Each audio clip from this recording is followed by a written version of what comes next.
Well, I mean, obviously the BBC have come out and now almost as if they've synchronised it. Some of their big-name stars, you know, the Dan Walkers of this world, Mr Strictly, he's come out and said, well, hang on a minute, it's only 43p a day for all of these services that you get. And he's saying that's saying, surely if it's only 43p a day, then people can make their own minds up whether or not they want to pay it. Well, listen, and people like Dan Walker need to take a journey into the real world. 43 pence a day, you know, what's that, £2 odd a week?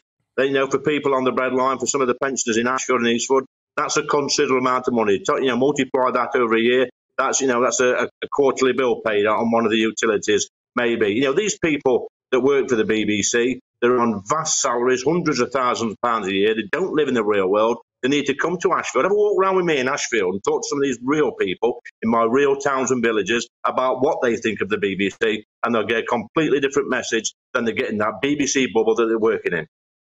And what do you think of the BBC? And what is your grievance with the broadcaster? Do you think they're just completely unrepresentative of the views of the country as a whole? Because they are supposed to be bias is meant to be, or neutrality is meant to be what characterises the BBC, because it's a public broadcaster. So do you think that's not the case anymore? Well, listen, Mercy, I grew up I know it's hard to believe, but I grew up in the 70s in Ashfield.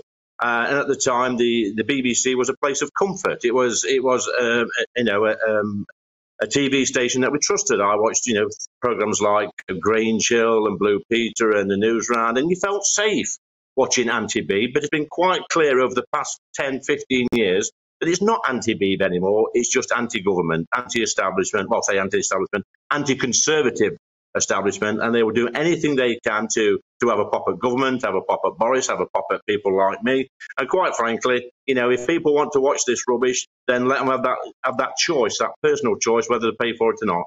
At the moment, people are forced to pay for a service, even though many of us, like me, I stood up in the Commons and said I weren't prepared to pay for the licence fee anymore. I've thrown it in the bin, and if they come knocking on my door, they'll get told to clear off.